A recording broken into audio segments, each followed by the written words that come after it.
That's his mind. His mind.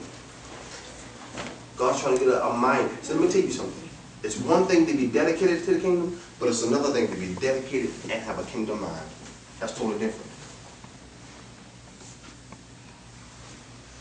When you have a dedicated attitude and mind, your conversation will be kingdom. When you hear saints still talking certain ways about kingdom agenda and leaders and the structures and the order of God, when they still talking certain carnal ways, that means they have not submitted their mind fully to the kingdom.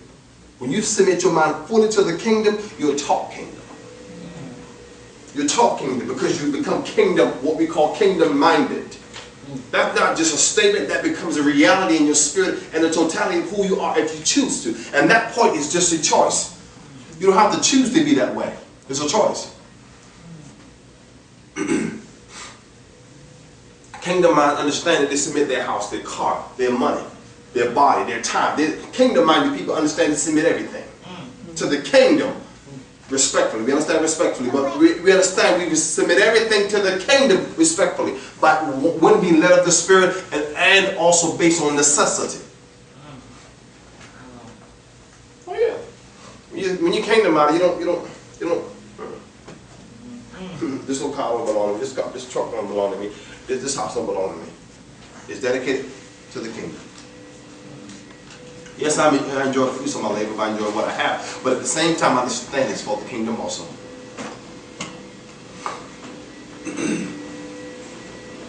That's the mind. And then the heart. The next one we have is the heart. He says, don't let the past affect your catapult, because it would affect it in the area of your heart. Because when your heart is not purified, it affects the catapult in this sense. When you begin to speak and say things, what did the Bible says? Out of the abundance of the heart, the mouth speaks.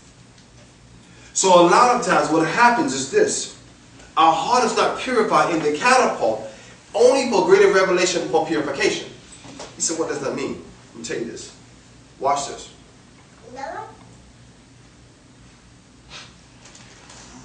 And when I say this, please y'all don't take this wrong with me, but this is what the Lord has given me. Some people have to almost be embarrassed to get the revelation of purification for their spirit and heart.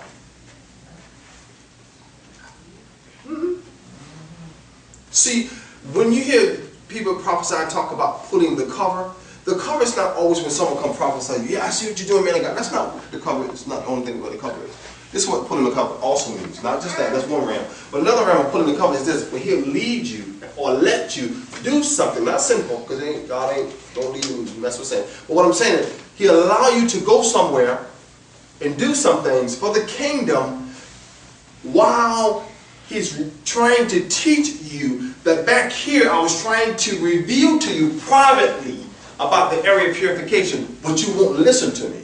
So I'm going to let you do something in the kingdom, a work that's going to bring you to the forefront, but it will bring a greater reality to you based on it being revealed to you in that moment, who you are and where you are, because it's going to be before a setting of people or things being done that's going to really make you see who you are. You can see it privately. But when you get before people, you start dealing with people and situations and things you do in the kingdom, it starts showing you your spirit. And when it starts showing you your spirit, you say, okay, God said, I want to show you jealousy. I want to show you anger. I want to show you bitterness. I want to show you resentment. I want to show, because you can really see it and hear me privately. That was supposed to be the time to do it, but you wouldn't really hear me. So I really prefer, this is what God said, I really prefer that you hear me privately, because I really prefer to purify you privately. He said, but God, you won't listen to me. I'm going to let you go. And when you get before people and circumstances and things that you're going to do, the revelation of being around people and situations and things will show you who you are, just interacting. And you have to do that because you have to show you, see? And a lot of times the heart has to be revealed like that. It can affect the catapult in this sense. When the heart is not right and it's not purified, it's going to affect the speech. You always hear this statement. You don't know who a person is? Listen to the conversation. It's not an all sum total, but to some degree. Listen to the conversation. I'm talking about in true sense of who they are, not facade where we know what the right thing is. I'm not talking about that. We all know how to hold a proper conversation. I'm not talking about that. I'm talking about just being you. Just talking. That will reveal who you are in your heart. It will affect the catapult.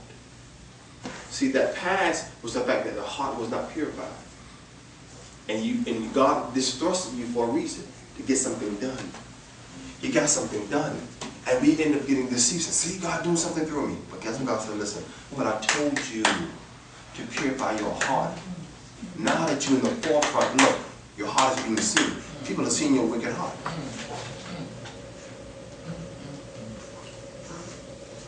So don't let it affect your God.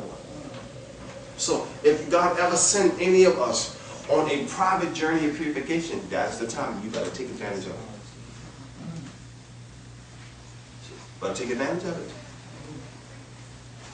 Because that is the place where God said, I'm trying to purify you and don't embarrass you.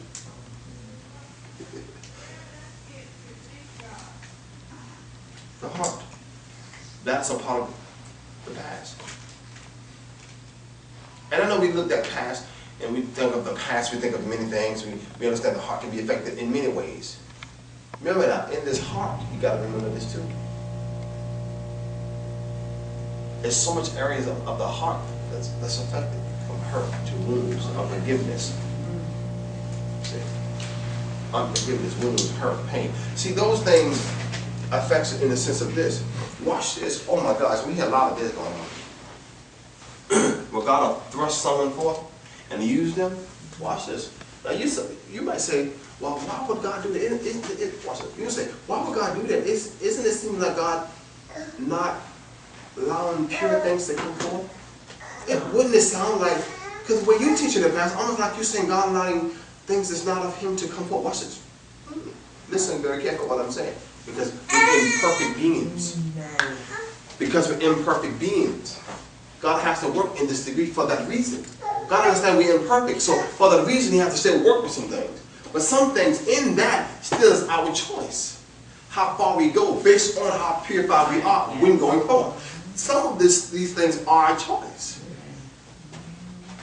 So I'm not teaching it. Because if someone want to grill me and say, well, I'm teaching you, teach kind of, make me kind of, no, you need to hear in the spirit what I'm saying to you. See? So what that means is this, watch this.